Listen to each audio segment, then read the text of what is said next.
अस्सलामुअलैकुम बच्चों, कैसे हैं आप। तो बच्चों, आज का हमारा जो मौजू है वो है नज़म हाके वतन। क्या है आज का हमारा मौजू? नज़म हाके वतन।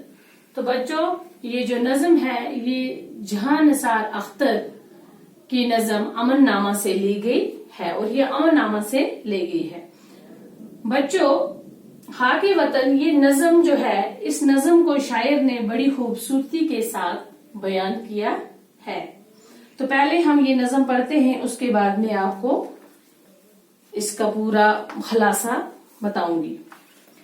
हाके वतन, मोहब्बत है हाके वतन से हमें, मोहब्बत है अपने चमन से हमें। हमें अपनी सुबहों से शामों से प्यार, हमें अपने शहरों के नामों से प्यार। हमें प्यार है अपने हर एक गांव से, घने बरगदों की घनी छाओं से। हमें प्यार अपनी इमारत से, हमें प्यार अपनी रिवायात से। सलामत रहे अपनी दश्त व दमन, रहे गुनगुनाता हमारा गगन। निगाहें हमाला की ऊंची रहें, सदा चांद तारों को छूती रहें। चमकता दमकता रहे शीशनाग, रहे वादियों में चनारों की याद। लुटाती रहे अपने नैनों का मद, ये सुबह बनारसी शामें। देखो बच्चों, ये मोहब्बत ये हाके वतन जो है, इसमें जो शायर है जान निसार अख्तर, तो इन्होंने बड़ी ही खूबसूरती के साथ इस नज़म को पेश किया है। इस नज़म में शायर अपने वतन की हर एक चीज से मोहब्बत करता है।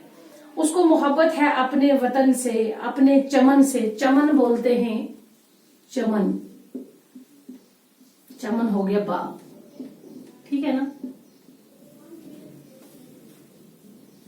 उसको अपने चमन से, अपनी सुबहों से, शामों से, शहरों के नामों से, अपने हर एक गांव से, ठीक है ना, अपनी इमारत से, अपनी रवायात से। दश्त व दमन, ये मैंने लिखा है जंगल बियाबान। रहे गुनगुनाता हमारा गगन, गगन बोलते हैं गगन, गगन बोलते हैं आसमान को, ठीक है ना। ये बोलता है कि हमारा जो गगन है वो हमेशा जगमगाता रहे। निगाहें हमाला की ऊंची रहें, हमारी जो चोटी है हमारी, वो भी क्या बोलते हैं उसकी, वो हमेशा ऊंची रहे। सदा चांद तारों को छूती रहे। चमकता दमकता रहे शीशनाग, रहे वादियों में चनारों की आग। तो ये नज़म इसने देखो ना कितनी खूबसूरती के साथ हर एक चीज का जिक्र किया है। रहे सुरखुर से करी के महल, सरोखुर हो गया कामयाब, ये लिखा है मैंने। ये नैनी की झीलों में खिलते कंवल, नहाता रहे नर्म किरणों में ताज। रहे ता कयामत मोहब्बत की लाज। अजंता की बुत रक्स करते रहें, हंसी गार तारों से भरते रहें। रहे मुस्कुराती हंसी वादियां, रहे शाद जंगल की शहजादियां। हरी खेतियां लहलहाती रहें, जवान लड़कियां गीत गाती रहें। लहकता रहे सब्ज मैदानों में धान, जमीनों पे बिछते रहें आसमान। महकते रहें सब्ज आमों के बूर, बढ़ाती रहें पतंग झूले की डोर। रहे ये दिवाली के जगमग बहार, मंडेरों पे जलते दियों की कतार। फजा रोशनी में नहाती रहे, हमारी जमीन जगमगाती रहे। रहे आसमां पे दमकता हिलाल, हिलाल बोलते हैं चांद को, हिलाल चांद को बोलते हैं। रहे ईद का मुस्कुराता जमाल, गले से गले लोग मिलते रहें। दिलों से जवां फूल खिलते रहें। रहे धूम टैगोर व इकबाल की, टैगोर का नाम आपने सुना होगा, रविंद्र नाथ टैगोर। और Iqbal, doctor sir Mohammad Iqbal, sir Mohammad Iqbal, ठीक है ना, इनके नाम आपने सुने होंगे। दिलों में समाया रहे प्रेमचंद, और प्रेमचंद का नाम भी आपने सुना होगा, ये बहुत बड़े अफसाना नगार हैं प्रेमचंद, ठीक है। सदा जिंदगानी गजल ख्वां रहे, जमाने में गालिब का दीवान रहे। गालिब का नाम भी सुना होगा आपने, मिर्जा اسداللہ خان غالب بڑے مشہور شاعر ہیں یہ، اور بڑے چند شاعروں میں ان کا نام آتا ہے. تو دیکھو بچوں، یہ جو نظم ہم نے پڑھی، یہ نظم جو ہے یہ جان نثار اختر نے لکھی ہے. اس نظم کو شاعر نے بڑی خوبصورتی کے ساتھ بیان کیا ہے. اس نظم میں شاعر اپنے وطن کی ہر چیز سے محبت کرتا ہے. اس نظم میں انہوں نے فطرت کی مختلف مناظر کو پیش کیا ہے، جیسے فطرت کے قدرتی کون کون سی چیزیں ہیں، صبحوں، شاموں، ٹھیک ہے نا، گھاؤں، برگد کے پیڑ، عمارات، ٹھیک ہے نا، جنگلات، آسمان، ہمالیہ کی چوٹی، ہنسی وادیاں، تارے، ہے نا. تو یہ چیزیں جو ہیں یہ قدرتی چیزیں ہیں.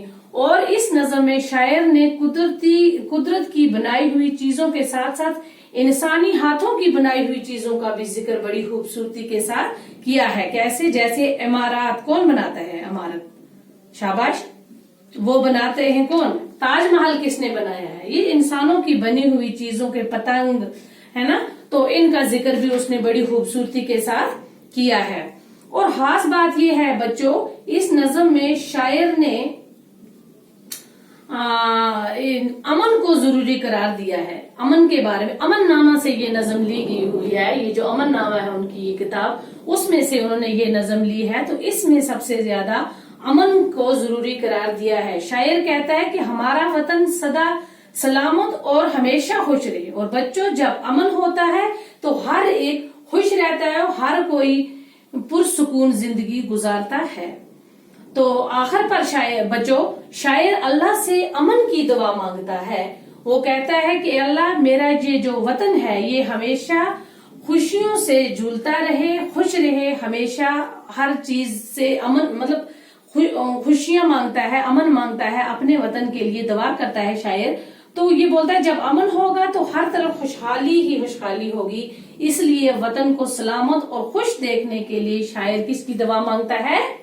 شاباش، امن کی دعا مانگتا ہے. تو بچوں، یہ جو نظم اس نے لکھی ہے، دیکھو نا، اس میں کتنی خوبصورتی کے ساتھ اس نے اپنے وطن کی ہر ایک چیز کو، چھوٹی بڑی ہر ایک چیز کو کتنی خوبصورتی کے ساتھ بیان کیا ہے.